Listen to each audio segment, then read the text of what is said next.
What's happening, my Jack family? Coach Scott here, jackedafter40.com and shreddedafter40.com. The number one thing I see holding men back from getting shredded after 40 is confusion and overwhelm, and I don't blame them. There's so much contradicting information out there, whether it's in the media where one day they're reporting that coffee's good for you or chocolate's good for you, and the next day coffee and chocolate are bad for you. When it comes to weight training, some fit pros will say that metabolic resistance training is best for fat loss. Some will say that circuit training is best for fat loss. Some will say that full body workouts are best for fat loss, whereas others will say body part split routines are incredible during a fat loss phase.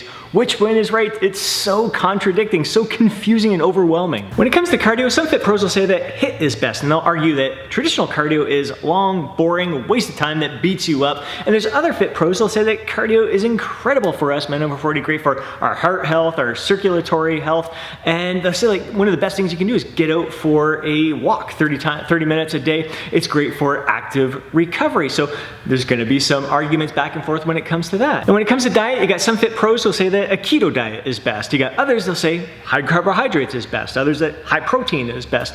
Then you got some vegetarians and some vegan fit pros who really promote the health benefits, the lifestyle benefits, and showing off a bunch of high performance athletes who are vegan lifters as well. Again, a lot of convincing and contradicting information at the same time. When it comes to research, there can be some contradicting studies out there because a lot of these different approaches really base a lot of their approach on certain research out there. Yeah, some of these people will cherry pick the data or misinterpret some of the data and kind of use it to mislead you into supporting their views, but a lot of it is kind of backed on some pretty sound evidence. But the thing with research is that it's always changing, it's always evolving. If you take the Matador study that I have been recently talking about, where they had two groups and the one group dieted for 16 weeks straight in a 33% caloric deficit, and the other group dieted in a 33% deficit for 2 weeks and then 2 weeks at maintenance, and they rotated back and forth between those until they did a complete 16 weeks in that deficit, which worked out to be 31 weeks in total for the diet because they had those diet breaks in there.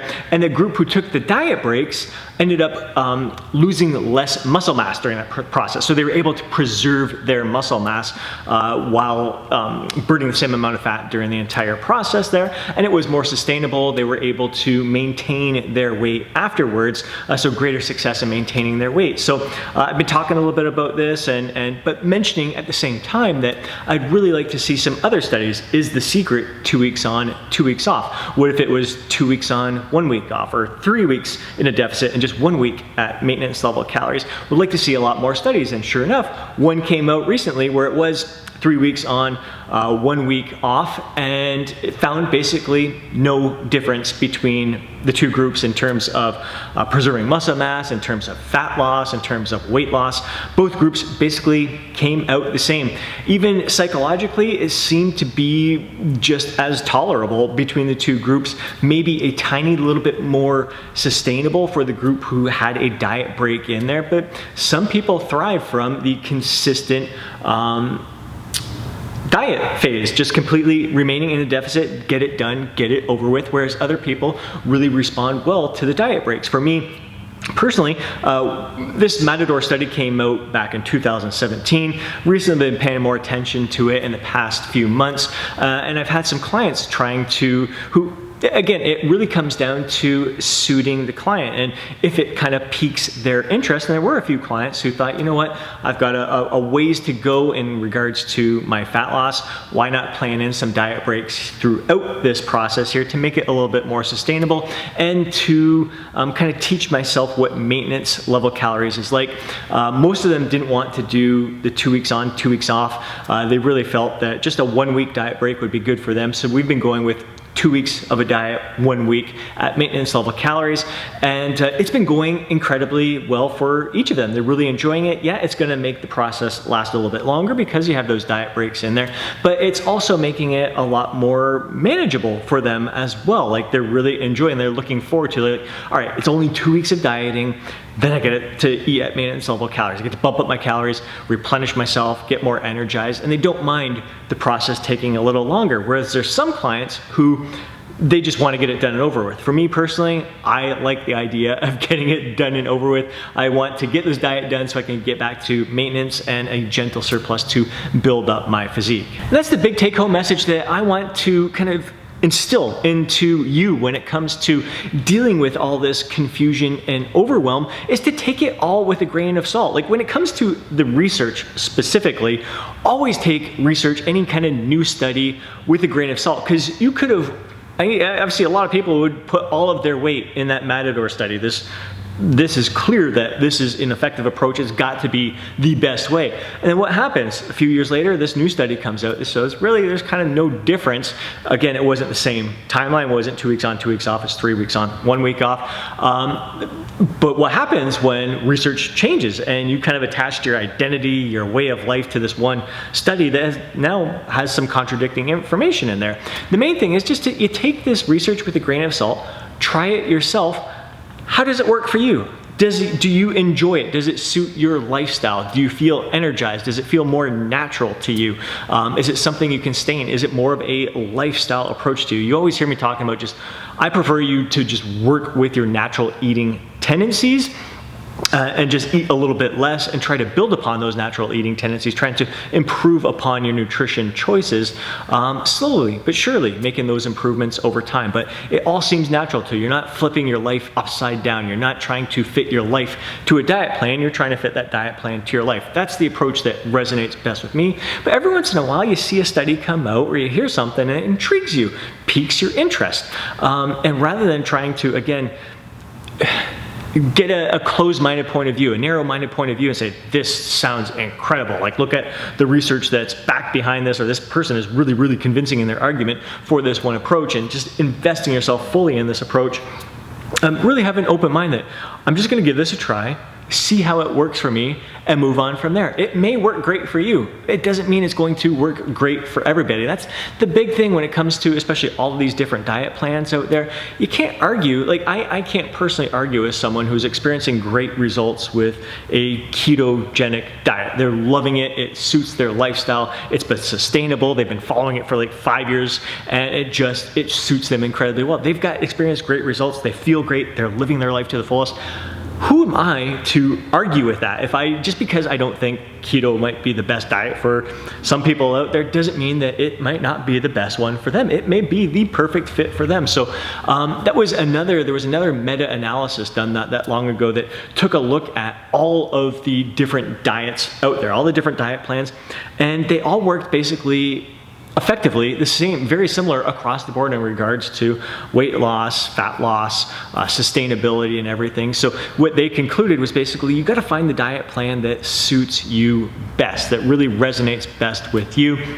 And I think the biggest reason, the biggest takeaway from that meta-analysis study was that these people, they monitored their intake, which was key. And they all monitored it in various different ways, whether it's points, portion sizes, tracking your calories. The main thing was that they tracked their intake and they had some form of accountability as well. So if you come across an article, you watch a video, you hear a fellow fitness pro talking about a method that is now the best method for fat loss, again, take that information with a grain of salt. But if it does intrigue you, why not just give it a try yourself? But again, don't go thinking that this is the method. Like, because I get constantly getting emails from people, what do you think of this? What do you think of that? I'm like, all right, it sounds good. Like, the best thing you can do, just give it a try. See how it goes with you. See what is your experience with it. It's one thing to hear about other people's experience with it, but does that mean that you're going to have a similar experience with it yourself? So don't get wrapped up in dogmatic points of view. Don't get wrapped up in thinking that there is this ultimate best approach that's going to work for everybody. Just again, have an open mind with it all. Give it a try. See how it goes for you. And again, don't try to force any kind of training plan, any kind of diet plan, any kind of cardio plan to your lifestyle. If someone said jogging was the best way to lose weight, it would suck for me. I don't want to jog anymore. I enjoy walking. I enjoy different forms of cardio. I enjoy the stair climber. I enjoy biking. Mainly, I like to get outdoors and be active. So that kind of stuff really suits me well. I love bodybuilding style of training. I've tried yoga, I've tried Pilates, I've tried kettlebells, and a lot of that stuff just doesn't give me that same kind of feeling. So it may work incredibly well for someone else, but it's not going to work well for me if it just doesn't suit me, if it doesn't feel good to me, if I don't thrive from it. And you really want to thrive from the programming that you are following. You really want to live your life to the fullest. And again, this isn't just a short-term diet structure. I don't want you kind of getting on a plan. This is what I'm going to do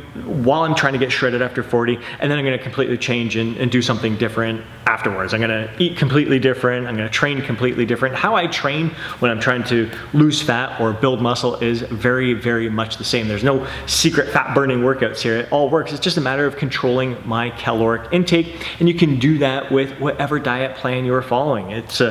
If you want to follow a vegetarian diet, a vegan diet, you just monitor your caloric intake. If you want to follow a ketogenic diet, again, it's really going to come down to the caloric intake. It's not so much the macro breakdown that is the secret, it is how many calories you are consuming. So whatever approach allows you to create that caloric deficit in a way that is more sustainable for you, a little bit more enjoyable for you, doesn't feel like you are depriving yourself quite as much, that's going to be the approach that resonates best with you. And it should be an approach that, again, you're going to take that same approach and just increase your caloric intake with it. Just bump it back up to maintenance level calories or a gentle surplus. So just again, there's so much conflicting, overwhelming information out there. You just got to take it all with a grain of salt. And if something does appeal to you, rather than go, oh my God, I just read something that was completely opposite of this the other day, which one is right?